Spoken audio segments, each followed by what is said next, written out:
viewers, welcome to Zeegoals. Today my topic is using header and footer. Header and footer can be used to display information in the top and the bottom margins of your document.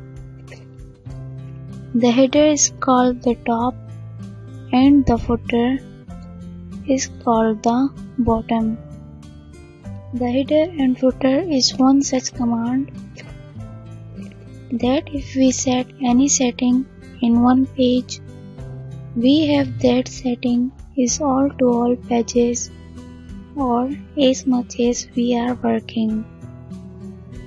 When the pages will grow and the setting automatically add to that. For applying header and footer, go to the Insert tab, click on Header. There are different header styles. You can select whichever style you like.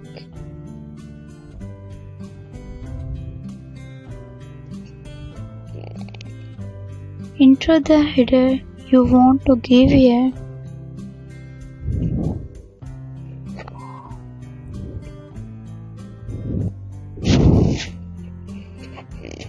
Now close header. Now we come to the footer.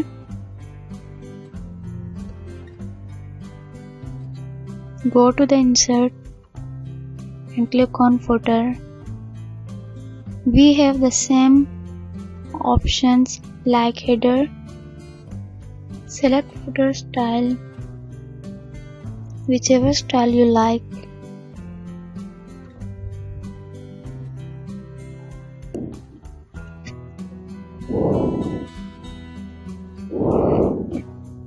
Now close header. Now you can see that header and footer apply all the pages. So it was today's topic. If you wanna learn, so keep watching my videos. Thank you.